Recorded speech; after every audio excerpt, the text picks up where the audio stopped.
Everyone in the village feared her name. They said even the night birds went silent when she walked by.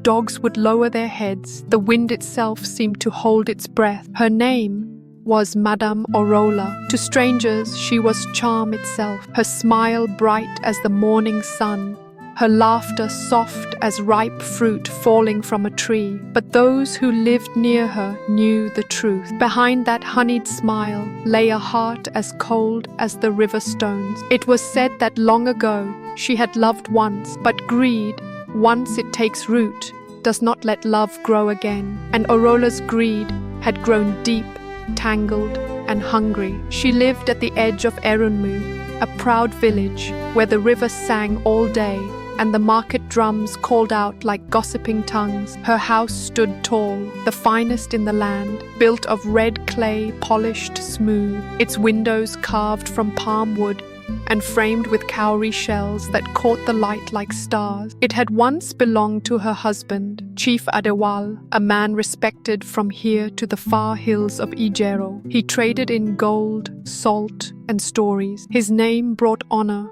his laughter brought peace. But one fateful season, when the Harmattan wind blew dust thick as smoke, Chief Adewale left for a distant market across the riverlands. He never returned. They said fever took him. Others whispered something darker. But Orola, dressed in black, wept the loudest at his burial, loud enough to drown out the whispers. And when the last drum of mourning fell silent, she locked herself in their house. For 3 days, smoke curled from the rooftop. When she finally emerged, her eyes were dry, and the chest of gold her husband had kept under the floorboards was gone. The villagers pretended not to notice, for in Erunmu, they said, if you point too long at a snake, it will turn its head toward you. But there was one thing they could not ignore, the small, quiet girl left behind, Ifunanya, Chief Adewale's only child, barely 13 reigns old. Her eyes were soft, the color of river mud after rain, her spirit gentle, like her mother's song. But that gentleness became Orola's target. From the morning cockcrow to the crying of the cricket, Orola worked the child without mercy. Ifunanya, she would shout, her voice sharp as a pestle on stone. Fetch water before the sun wakes. Sweep this yard till the dust runs away. And Ifunanya obeyed, always obeyed. She washed, she scrubbed, she cooked. Her tiny hands cracked from the cold river water. Her feet grew calloused before her heart could. Sometimes, when the moon rose over the palm trees, she would sit by the doorway, humming her mother's lullaby, a song of peace and returning. But when Orola heard it, she would strike the ground with her broom and hiss, "Silence, girl, the dead cannot hear you." Yet even then, Ifunanya's song refused to die. It fluttered softly through the night air, like a trapped bird still searching for the sky. But what Orola didn't know was that the same river whose water her stepdaughter fetched each dawn was watching, and the spirits that slept beneath its surface had begun to stir, because even in a wicked woman's house, the cries of the innocent never go unheard. At first, the villagers pitied Ifunanya.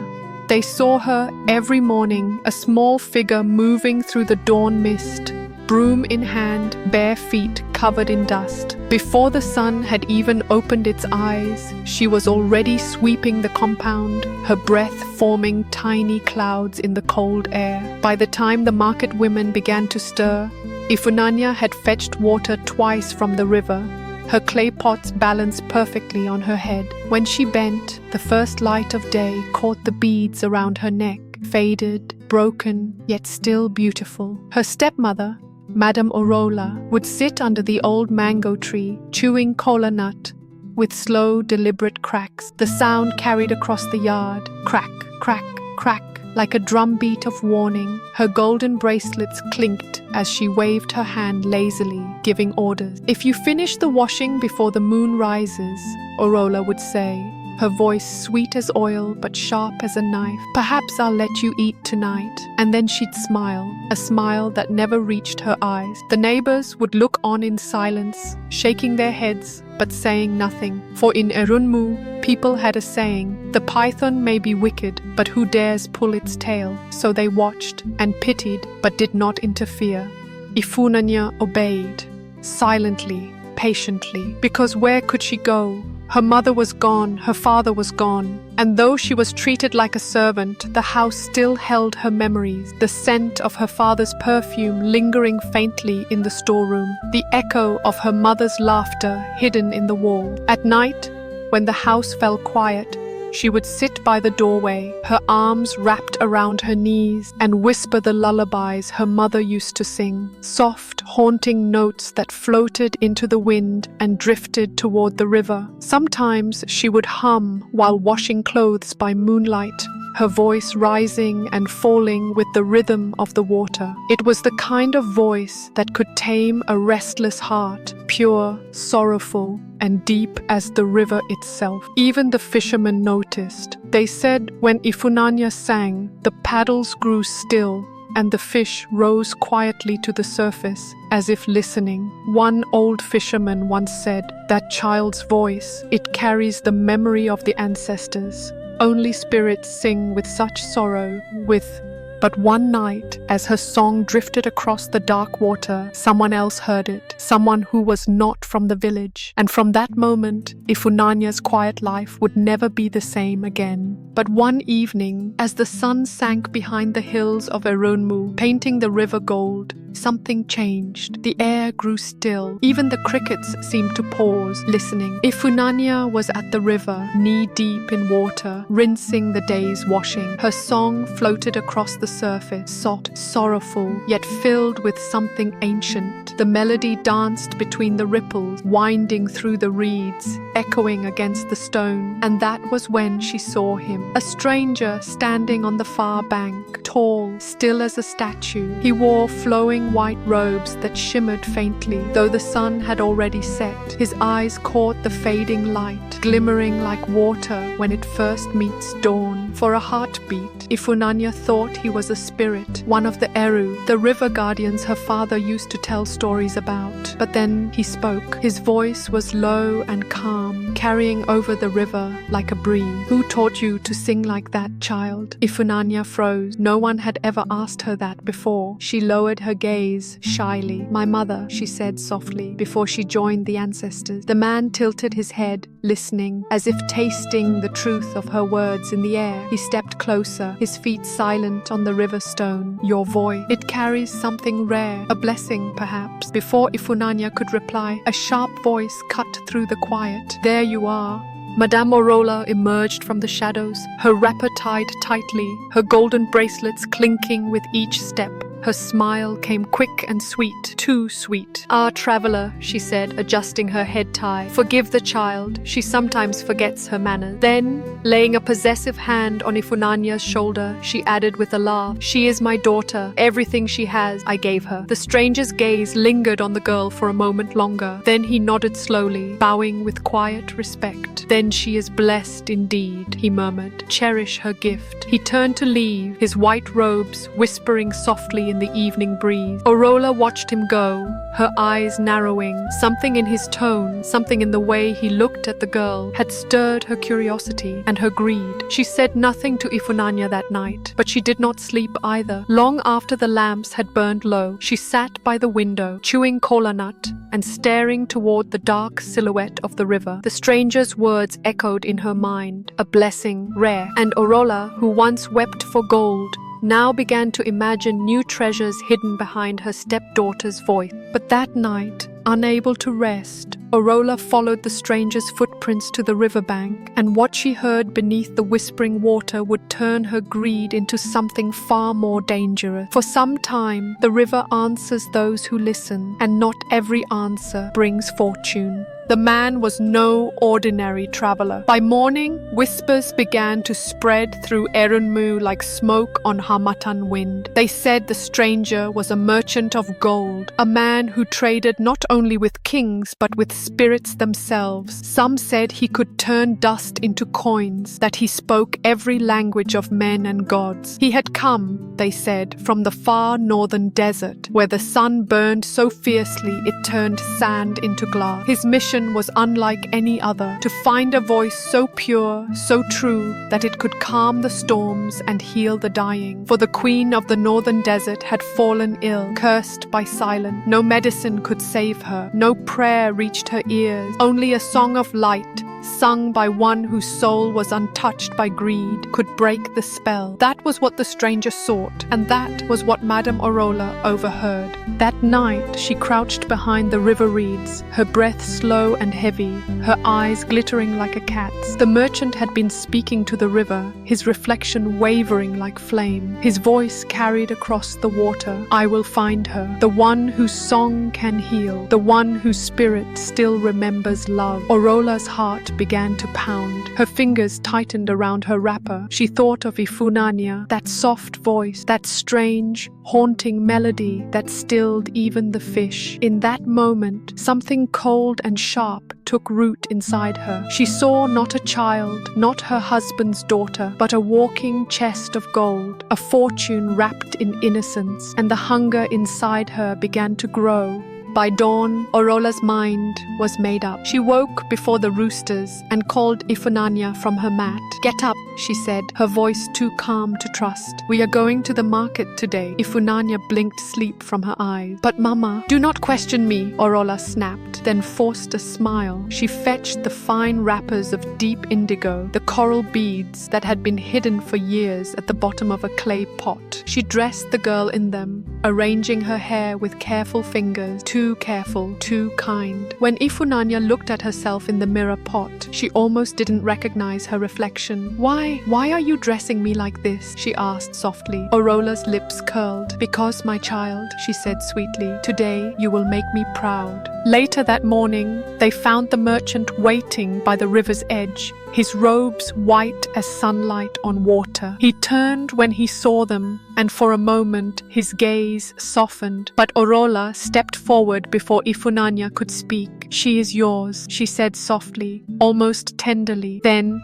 leaning closer, her voice dropped to a whisper, for the right price. The man's face darkened, the shimmer in his eyes fading into shadow. He shook his head slowly. I do not buy people, he said, his tone heavy with quiet warning. But Orola only laughed, a brittle, greedy sound that cracked through the still air. You are not buying a person, she said. You are buying a gift, a voice, a miracle. The merchant's eyes hardened. For a long moment he said nothing. Only the sound of the river filled the silence, deep, restless, alive. Then he turned away, murmuring something the wind swallowed before Orola could catch it. Ifunanya felt a shiver run through her bones. For just a heartbeat, she thought she saw the merchant's reflection move separately from his body, like a second self made of water and light. But when she blinked, it was gone.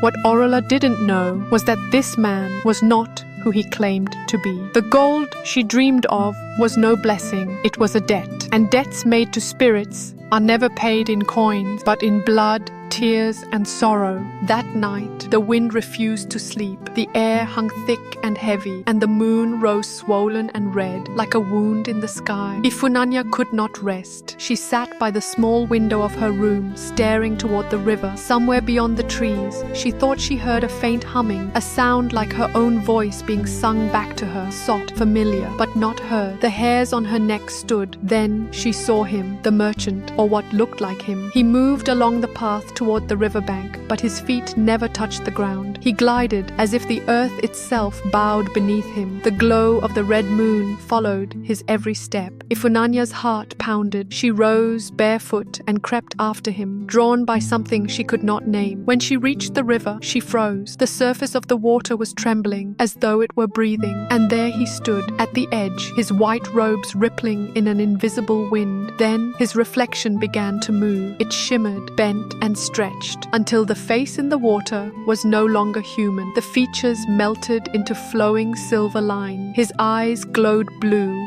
like deep river light. The reflection rose, standing separate from him, towering and ancient, its voice echoing from the depths. "Do not be afraid, child." Ifunanya stumbled backward, clutching her wrapper to her chest. Her voice shook. "Who are you?" The figure's eyes flickered, calm and terrible all at once. "I am not a man," he said. "I am the guardian of the river, keeper of forgotten souls. Long have I watched your tears fall into my waters." The current swirled around his feet, whispering secrets in tongues older than time. "Your mother's love lives still in my depth," he continued, "but the woman who calls herself your mother has traded what is sacred." Ifunanya's knees weakened. "Traded?" she whispered. The spirit's voice deepened, rushing like thunder under stone. "She has offered you her own child for gold. She believes she has sold a gift, but what she has sold is her peace." Tears stung Ifunanya's eyes. "Please," she begged, her voice trembling. "I didn't know. I didn't want this. Let me go." The spirit's gaze softened. His reflection flickered like light on rippling water. "You are innocent, child of song," he said gently, "and the river spares the innocent." He lifted one hand. Water rose like a silver veil around her, cool and gentle. The river whispered her name. "Ifunanya, Ifunanya." "Go home before dawn," the spirit said. "Do not touch the gold when it comes. Do not let greed call your name, because gold taken in greed." He paused. The water stilled, never stays silent. And with that, the spirit's form dissolved, scattering into mist and moonlight. Ifunanya stood trembling, her reflection rippling beneath her feet. The red moon dimmed, and the night fell quiet once more. Only the steady murmur of the river remained, calm but watchful. She turned and ran home, her bare feet slapping the earth, her breath ragged with fear and confusion. Behind her, unseen, the river glowed faintly, as though a secret had just been sealed beneath its surface.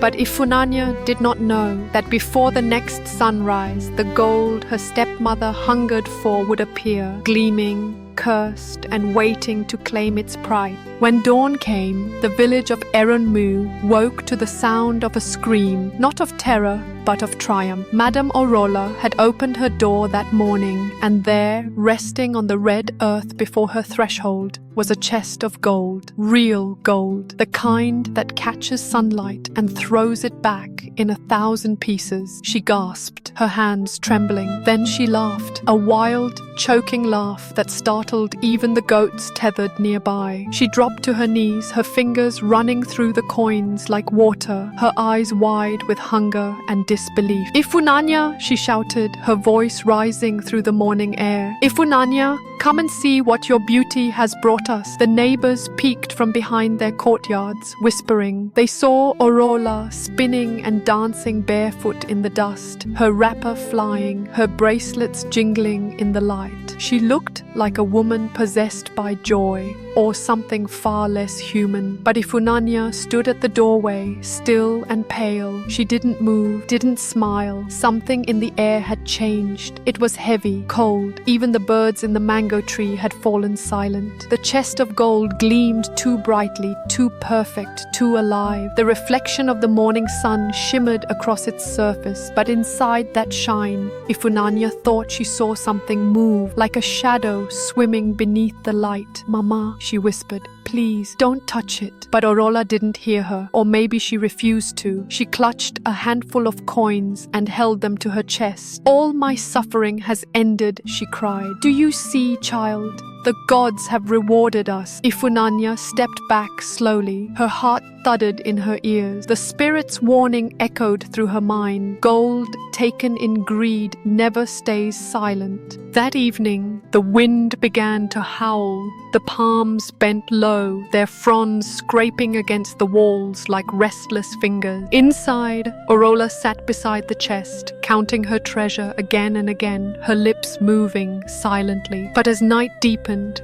The air in the room thickened, the lamp flickered, then went out. The coins began to rattle, at first softly, like rain on a roof, then louder, harder. The sound filled the house, rising and falling like 1,000 whispers speaking at once. Orola froze, her breath quickened. "Who's there?" she whispered. No answer, only the faint rustle of gold shifting against itself. She leaned closer, her eyes wide, and that was when she heard it, her name, Orola. The voice was soft, like wind through hollow bamboo. She clutched her chest. Who calls me?" Again it came. "Orola," then another. "You owe us," and another. "You promised." The voices overlapped, growing louder, swirling around her until the walls themselves seemed to tremble. The gold pulsed with light, a deep, sickly glow that painted her face in shades of feverish yellow. She stumbled back, her hands shaking. "No, I gave nothing," she cried, but the whispers only grew stronger. Ifunanya ran from her room, terrified. "Mama, please!" Orola turned, her eyes wild. "Stay away from it," she screamed, but the ground beneath her began to shake. The chest split open, coins spilling like water, each one glowing faintly,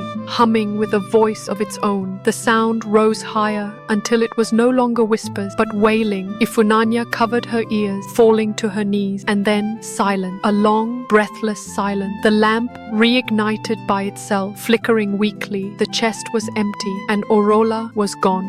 The villagers said they saw a strange light rising from Orola's roof that night, a golden flame that made no smoke, but none dared to approach. Only Ifunanya knew the truth of what happened inside that house, and she would never speak of it again.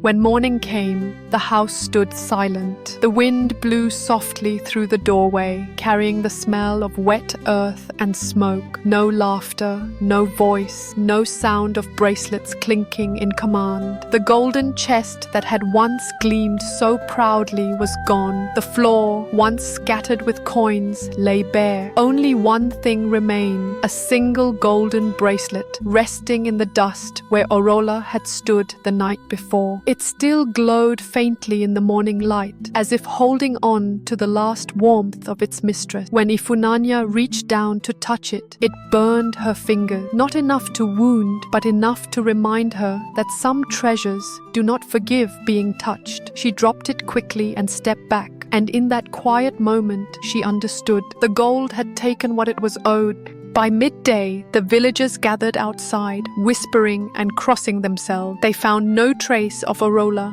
no chest, no coins, only that single bracelet gleaming stubbornly in the dust. The elders said softly, "The river spirit has claimed what belongs to it," and no one questioned it, no one dared. That evening, as the sun dipped behind the palms, Ifunanya packed a small bundle of her mother's cloth and left the only home she had ever known. She didn't say goodbye. She didn't look back. The villagers watched her from afar, a slender figure walking toward the river road, her shadow stretching long behind her. They said she followed the river north, where the land meets the mist. And on quiet mornings, when the fog rolled low and the world still half asleep, fishermen swore they could hear her singing, a voice soft as dawn light, floating above the water, neither of this world nor gone from it. Years passed. The story of Madam Orola and her stepdaughter became a whisper, a lesson told to children by firelight. An old storyteller sat by the flames one evening, his voice low and steady, his eyes reflecting the red glow. He told the tale as he had heard it long ago, of love traded for gold, of greed that swallowed itself whole, and of a girl whose song could touch the hearts of spirit. When he finished, he leaned closer to the fire and said, "Greed," he murmured, "is a debt no gold can pay." And as the fire crackled, the flames bent low, almost like they were listening, almost like they agreed. The night wind rustled the palm leaves, carrying the faint echo of a song, Ifunanya's song, soft and distant, fading toward the river, and for a heartbeat it seemed the river itself whispered back, "The innocent are never truly lost, only remembered in the water." In the end, it wasn't magic that destroyed Madam Orola. It was hunger, the kind that feeds on the soul. And though gold may glitter in daylight, It carries the shadow of every hand that reaches for it with greed. So remember this, traveler, when the river calls your name with promises of fortune, listen closely, for it may not be calling you to wealth, but to warn. In the end, it wasn't gold that cursed Madam Orola. It was her hunger, a hunger for more than love, more than peace, more than the quiet blessings already placed in her hand. She could not see the true treasure before her, the laughter she had buried beneath commands, the daughter she turned into a servant, the song she tried to sell to strangers. And so the spirits did what mortals could not. They came not in anger, but in balance. For when the heart forgets gratitude, the river remembers justice. Orola sought gold and lost her soul. She chased wealth and found silence. For the spirits do not wait for justice, they deliver it. And as the elders of Erunmu still say, their voices carried through the years like wind through dry grass, the hand that trades a child for gold will one day find its palm empty. The fire crackles low, the night grows still, and somewhere beyond the darkened trees, the river sings softly, a song of warning, a song of remembrance, a song for those who forget that love once sold can never be bought again.